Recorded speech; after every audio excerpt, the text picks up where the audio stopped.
Kanina pa ako hindi mapakali dito guys kasi hindi ko maintindihan kung neutral shoe ba ito or stability shoe. Kasi kapag piniplex ko ito ng ganito, hindi sumasama yung gitna. Dito lang sa may bandang forepot na to. Tingnan nyo guys oh. Hindi gumagalaw yung gitna no. Oh. Tingnan nyo yung version 1. Oh. Oh. Flexible. Yung 1.5. Oh. Oh. Flexible. So, nandito guys ang chow down wide. Try kong i-bend din. Oh.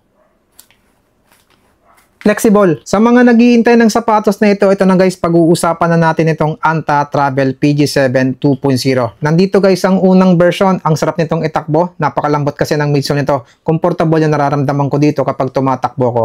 Nandito ang 1.5 version. Ang sarap din itong itakbo. Comfortable din naman yung nararamdaman ko sa midsole nito. Pero hindi ito kasing lambot ng unang version. So ano kaya ang magiging experience ko dito sa 2.0? Comfortable din kaya itong itakbo? So tara, pag-usapan natin ito. Disclosure, itong sapatos na ito ay pinadala sa akin ng authorized seller na nakabase sa TikTok shop para i-test o gawan ng review. Pero hindi ako binabayaran para gamitin o gawan ito ng review. At lahat na magiging opinion ko dito ay base experience ko. Pag-usapan natin guys, ang specs itong sapatos, itong upper layer niya ay Hina yarn. Tapos ito ay in-improve nila ng 15% breathability, 25% softness kumpara sa previous version. Kapag pinapakaramdaman ko yung loob ng sapatos, soft ngayon nararamdaman ko dito. Pwede hindi ka magsuot ng medyas, pero kung gagamitin mo ito sa pagtakbo, magmedyas ka. Sakto lang din yung kapal ng tela. Yung toe cap nito, medyo matigas, hindi naman sobrang tigas, malambot pa rin naman, may enough support para sa ating toes. Yung nakikita nyong kulay gray dito, reflectorous yan. Yung tang naman ito, medyo makapal yung tela, pero hindi siya padded. Malambot yung nararamdaman ko dito. Sakto lang din yung lapad, sakto lang din yung haba. Yung sintas naman ito, sakto lang ang haba at medyo malapad. Yung collar lining naman niya dito sa part na to, medyo makapal yung foam, malambot. Dito sa gitna, mas makapal yung foam, malambot. Nakakatulong to para maging comfortable yung paa natin dito at hindi basta-basta magkaroon ng irritation yung ating Achilles. Dito sa back, matigas, nakakatulong yan para mailak ng maayos yung paa natin dito sa loob ng sapatos. Para hindi rin basta-basta gegewang kapag tumatakbo tayo. Nakakadagdag sa stability. Nga pala guys, merong strap dito sa loob ng sapatos na connected dito sa tang. Nakakatulong yon para malak ng maayos yung paa natin dito sa loob ng sapatos. Yung midsole naman ito, wala silang dineclare ko ng klaseng material ang ginamit nila dito. Pero kapag tinitingnan ko yung texture, para siyang EVA. Kapag pinipress ko yung midsole dito sa may bandang forepot, malambot.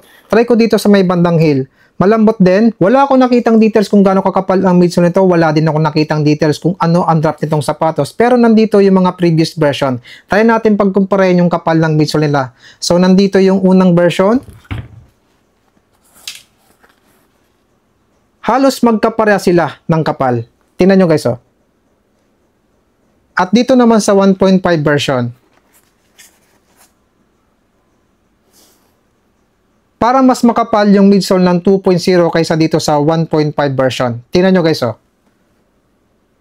Yung rubber outsole naman ito, wala silang dineclare kung anong klaseng material ang ginamit nila dito. Pero may nakalagay ditong A-grip. Sabi sa advertisement nila, yung A-grip ay ensuring stable and slip resistant performance. Kapag tinitinong ko ng ganitong angle yung rubber outsole niya, makapal. Tingnan nyo guys oh.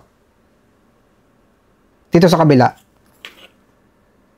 Pag ganitong angle, so, balikan nyo yung part ng video na to kasi ipapakita ko rin naman yung rubber outsole nito pagkatapos yung itakbo kung mabilis mong mapudpod yung rubber outsole nito. Ito naman guys yung kanyang insole, medyo makapal, malambot. Pa-curve dito sa heel, nakakatulong yan para malak ng maayos yung heel natin dito. At parang naka-emboss dito sa may bandang heel, malambot. Nung tinanggal ko itong insole, napansin ko dito sa loob ng sapatos, meron pa siyang extra layer na foam. Tingnan nyo guys oh, yung color yellow, malambot. Nakakatulong to sa pagiging malambot na pakiramdam kapag tumatapak tayo sa ground. 267 grams sa size 7, magaan pa rin ito. So tara, subukan na natin to sa pagtakbo.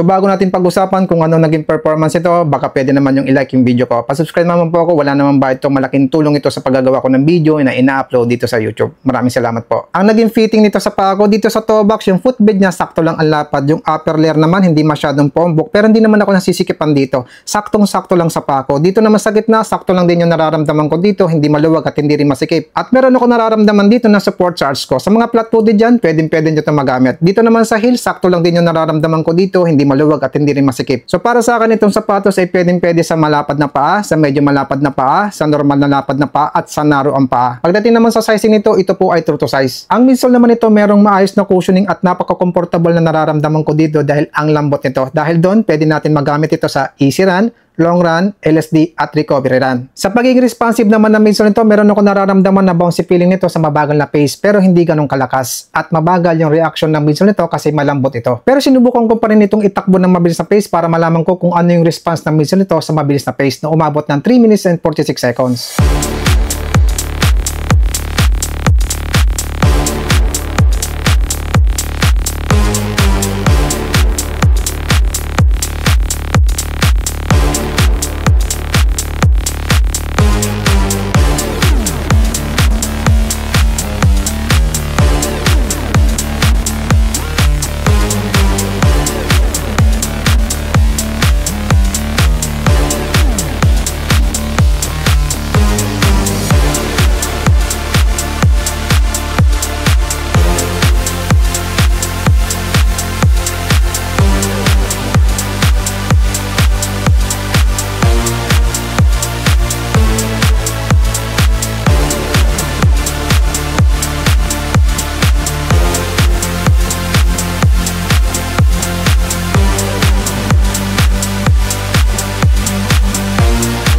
Meron ako nararamdaman na bouncy feeling sa midsole nito sa ganyang pace pero hindi nagbago yung response ng midsole nito. Sa 18 km sa takbo ko dito, meron pa rin ako nararamdaman na bouncy feeling sa midsole nito. So sa tingin ko itong sapatos ay pwedeng-pwede magamit ng half marathon pataas. At kahit mabigat ka, sa tingin ko, pwedeng-pwede mo pa rin ito magamit ng half marathon pataas. Sa pagiging stable naman ito, stable to sa pantay na kalsada, sa pa-curve na kalsada, napapadaan ako sa pataas na kalsada, tapos pa-curve, pababang kalsada, tapos pa-curve din. Stable pa rin yung nararamdaman ko dito, hindi ako nakakaramdam na nawawalan ako ng balanse. Ang isa sa nagpapa-stable dito guys, yung kanyang wide base. Ini-increase nito yung ground contact para sa enhances ng balance. At piniprevent nito yung masyadong pag-roll ng ankle natin. Nagpapa-stable din dito guys yung nararamdaman kong maayos ng support dito sa arch ko.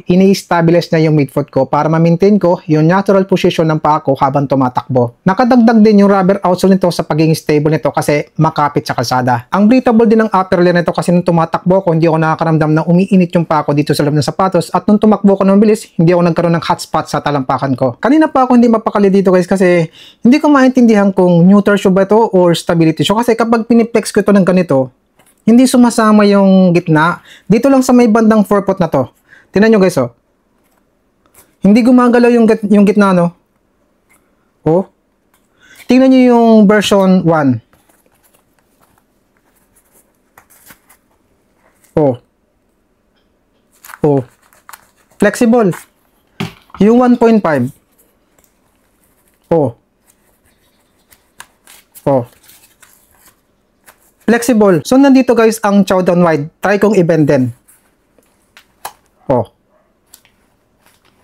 Flexible. Para sa akin itong sapatos na ito ay neutral shoes pa rin kasi nabibend, nafe-flex ko yung kanyang forefoot. Pwede ko rin itong i-categorize na stability shoe kasi hindi ka ma-flex, hindi ka ma-bend yung gitna ng midsole. Isa kasi yan sa karakteristik ng isang stability shoe. So kung ikaw ay naghahanap ng stability shoe, pwede mo itong magamit. Pag-usapan natin guys ang durability nitong sapatos, unahin natin sa rubber outsole nito. So naka 18 kilometers ako dito, ito na nangyari sa rubber outsole niya. May konting gasgas dito sa gilid. May konting gasgas din dito sa gilid. Dito sa gitna, wala pa masyadong gasgas. So para sa akin, matibay yung rubber outsole nito. Nga pala guys, nandito yung unang version at magna 9 months na to. Buo pa naman yung kanyang rubber outsole. So ito naman guys ang nangyari sa midsole niya. May mga malilit na bitak pero hindi ganun kalala. Dito sa kabila, may mga malilit na bitak, hindi rin ganun kalala. So matibay yung midsole nito. Tingnan naman natin guys ang mga dikit ng upper layer at ng midsole kung nawala na. Unahin natin dito sa may bandang toe box. Nakadikit pa rin. Nakadikit pa rin. Nakadikit pa rin. Dito sa back, nakadikit pa rin. Dito sa inside wall, nakadikit pa rin. Dito sa gitna, nakadikit pa rin. Dito sa may bandang toe box, nakadikit pa rin. Dito sa harap, nakadikit pa rin. So matibay yung mga dikit nito. Pag-usapan na natin ang hindi ko nagustuhan sa sapatos na ito. Unang-una, medyo may kabigatan nito kung gagamitin natin sa speed training. Hindi magiging effortless yung bawat takbang natin dito. At ang pangalawang hindi ko nagustuhan dito guys, yung kanyang toe cap. Medyo napatigas ng konti. Kung yung daliri ng paa mo medyo mataba tapos sobrang lapad ng paa mo, baka magkaroon ng irritation kapag nasa long run ka dito sa gilid. Kasi hindi siya makaka-spread ng gusto. Pag-compare naman natin guys yung lahat ng version. Yung unang version, 1.5 at itong 2.0. Sa pagiging comfortable sa pantakbo, paras itong tatlong comfortable sa pagtakbo. Sa pagiging malambot na midsole nito guys, mas malambot sa akin itong unang version. Sumunod itong 2.0 at itong panghuli 1.5. Sa pagiging stable naman ito, mas stable itong 2.0 kaysa dito sa mga unang version. Sa pagiging magaan naman itong tatlo, mas magaan itong unang version, nasa 240 plus grams ito. Itong 2.0 nasa 260 plus. Itong 1.5 nasa 270 plus. So yan lang po muna masabi ko sa sapatos na ito. Kung interested po kayo dito sa sapatos at sa mga sapatos na ito, ilalagay ko po sa description ng link kung saan mabibili. Ingat po kayo. Maraming salamat po sa panonood. Run safe.